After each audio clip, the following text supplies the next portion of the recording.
everybody loves a positive review, but they can also be negative. So I'm just going to go over a couple of ways how you can take a negative review and turn that into a real positive thing. And do you know what? It's not rocket science, this. So let me just have a quick sip and then we'll get straight into it.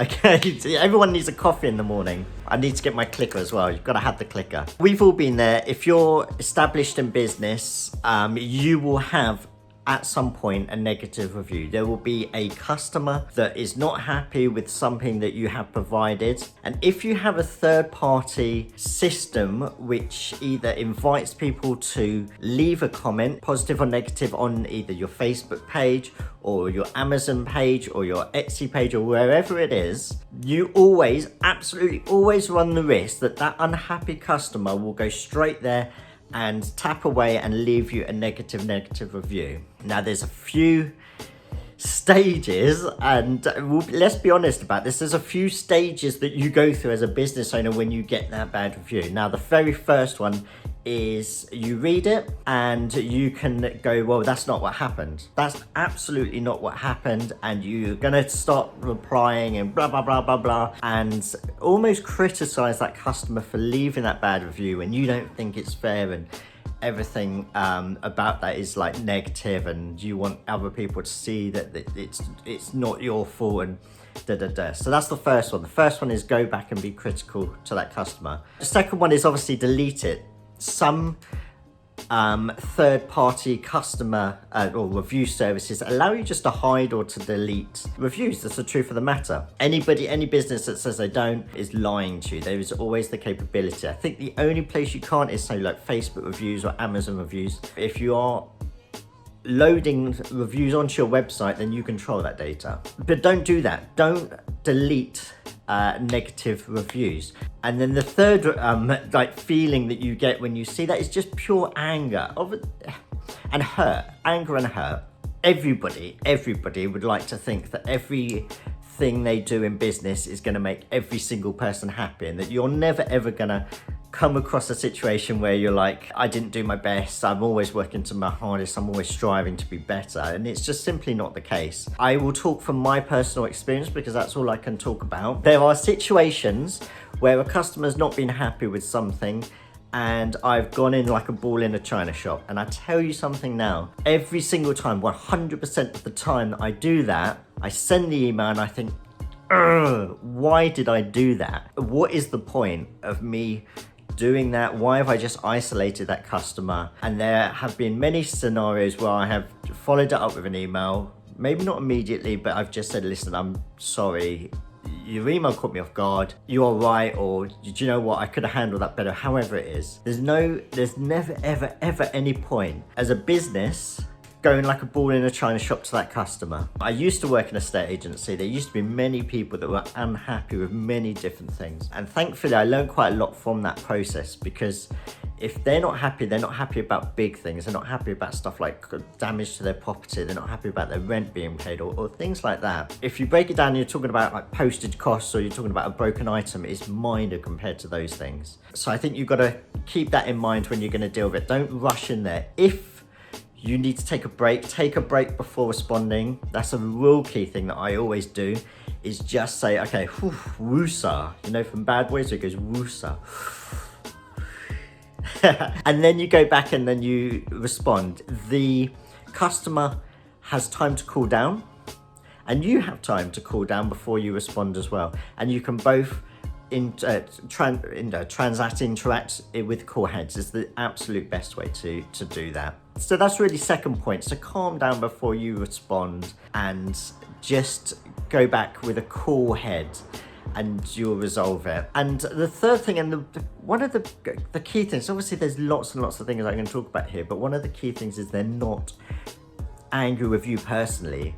So when I get a customer review that says something along the lines of this has happened, and you can get really, really nasty kind of words within there. Now I'm in the sponges and cloths business, but I get words chucked to me like disgusting and disappointed and horrendous. And I mean, big words that this is the first time you're finding out about a problem and these words are coming at you. And I take it personally sometimes, but that's the key thing, you can't. They're talking to the business, they're not talking to Chris Foster, the business owner. They're just saying as a business they expected more, and then you go back and say as a business I'm going to resolve that. Those are a few quick tips on how to deal mentally and obviously dealing with the problem when you get a bad review. But let's move on to the content of this actual video, and it's about how you take those negative reviews and you spin it into a positive thing. And again, there are a few ways, and in fact there's many ways of doing this, but I'm going to tell you a couple of my key ones. The first one is, if you're a negative reviewer is that passionate about something, then you want them on your side. And if you can calm down, keep a cool head, think about what it will take to resolve that problem, and go back with solutions, and then go the extra mile to solve it for them. Try and turn that negative person into a positive ambassador,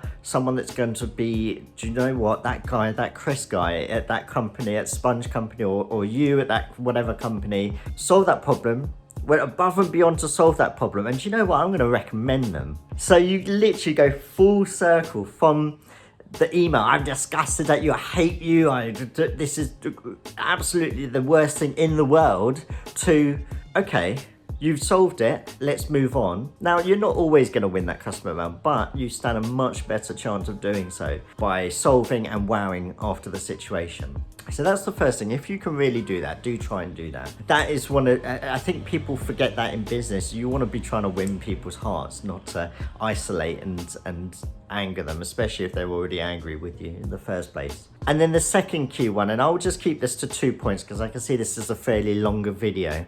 The second one is listen to what they're saying to you. Now, several of the problems that I've had with my business is I didn't realize if you use chemicals with the products, the color runs. And it was only from listening to the feedback of the customer, trying to work out what was happening, then I can say, oh, do you know what? That's what's causing it. So they identified a problem. The color is coming out of the cloth. Then I was able to say, oh, do you know what? From everybody that's saying this, what can we talk to? Let's talk back to these people and find out exactly what they're doing with it. Oh, I was putting bleach on the bathroom. I was spraying my spray. I was doing this. And then you think, okay, so the common denominator here is chemicals are being used. My products were never ever intended to be used with chemicals from the beginning, the super absorbent range. They were super absorbent. And it's from the customer interaction that I realized that people are using them to do other things, the dusting, the streak free shines and things like that. That wasn't expected. So when you're not expecting something, you're not expecting the cause of something to happen. So you have to go back, research it, figure it out. Now, we tried to solve it. We tried to change the formula in the products. We tried to see if there was a way of making it that the color would stay on. But the truth of the matter is, if you mix chemicals with the super absorbent material, because it's an open cell formula, or material I should say, it's going to come out. So I couldn't solve the problem. I tried to. So we have to educate. So then I spent a long time recording videos on emails that went out when people buy.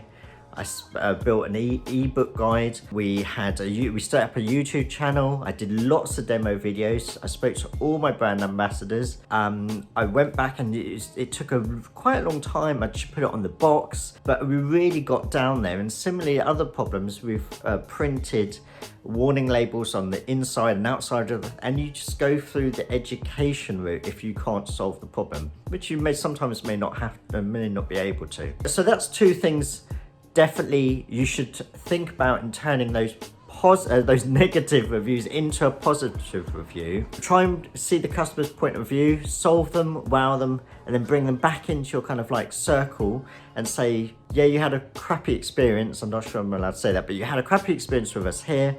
Let's make your experience better. We want you to be part of our team, because those people who are really adamant that they hate you and they're going to destroy your company and they're disgusted with you, really are going to be just passionate people. And if they are willing to talk to you like that, then they are willing to shout you out and say that you are the best. Scary, I know, but it is absolutely true. Solve if you can solve, but if you can't solve, educate. And that's it. Your customers are the best source of feedback.